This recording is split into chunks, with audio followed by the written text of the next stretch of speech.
Greetings and welcome to our session on coping with mental health as college students during a global pandemic. My name is Dominique Sumler. I am a senior psychology major from Norfolk, Virginia. I will allow my colleagues to introduce themselves before we go ahead and get started with today's session. Hello, everyone. My name is Erica Ballman. I am also a senior psychology major here at the university from Greensboro, North Carolina. Hello, everyone. My name is Gina Gaston, senior psychology major here at Norfolk State University, and I am from Cleveland, Ohio. So before we dive into coping with mental health as a college student, we found it essential to address the various roles that we as college students sometimes or always have to fill. And of course, that comes with our part-time or full-time coursework, but that also can include part-time or full-time employment. Many of us are engaged and active on campus, so that looks like student organization involvement or just other general campus involvement. For those of us that are transitioning out of our undergrad studies, we're definitely dealing with the career preparation process, which can include looking for jobs, practicums, internships, postgraduate planning, which may include locating or applying to graduate programs. And some of us even have the responsibility as being a parent. So why I mention all of these roles that we as college students have to fulfill, we want to bring it to attention that outside of academics, there are other things that we are involved in, our outside circumstances. And we also want to emphasize the importance of coping, time management, and how they both tie together with self-care.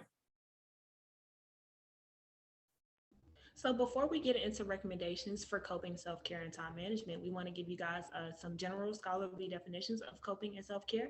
So coping, according to Lazarus and Folkman, is defined as the cognitive and behavioral efforts used to manage external and internal demands that are viewed as stressful to an individual.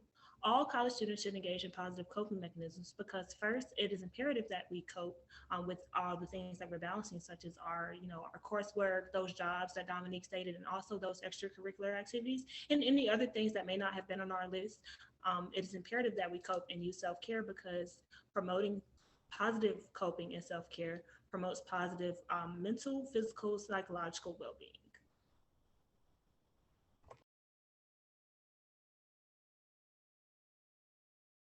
Okay, and on this screen, we'll see a scholarly definition for self-care, which says self-care practice may be defined as engagement in behaviors that maintain and promote physical and emotional well-being and may include factors such as sleep, exercise, use of social support, emotion regulation strategies, and mindfulness practice.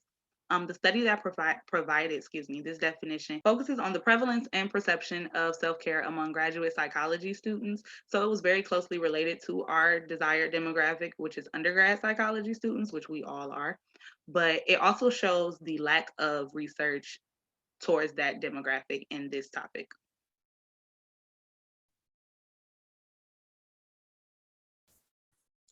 So after identifying our various roles as a college student, defining coping and the importance of self-care, we decided to leave you with a few recommended methods of each one. It's important that you find and utilize a method that personally works best for you, as these are just a few of the many available coping and self-care methods. So for me personally, I tend to exercise as my preferred method of coping.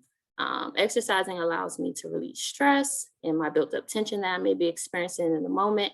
It also allows for a flexibility of my surrounding environment. So I'm able to work out outdoors, I'm able to work out indoors at a gym or even at home. So there's really no limitations to when I'm able to relieve my stress and cope with whatever it is I'm dealing with, excuse me. And although this is a coping mechanism, it also ties into self-care, like Gina mentioned earlier, as a positive behavior or engagement that promotes my physical well-being. So something that I use that I find really helpful is learning how to say no and creating those boundaries. A lot of times people offer certain opportunities to us when we already have so much on our plate. So it's better sometimes to just say no or say maybe not this time, maybe another time. And then another thing that is really, really imperative in the social media era and also in this global pandemic when we find ourselves in a lot of these virtual settings, sometimes it's better to step away from those screens, take time to debrief and de-stress so that you can, recuperate and regenerate that energy and promote that positive self-care and coping. So in my experiences, use of social support and socializing behaviors have been the most effective form of self-care. This includes spending time with family and friends, having engaging conversations with peers and mentors, and enjoying time away from the many responsibilities that I do have. So that is all only possible when effective time management is in play. And that way I do maintain my status as an active and engaged student, but also take time to myself to depress and separate myself from that identity.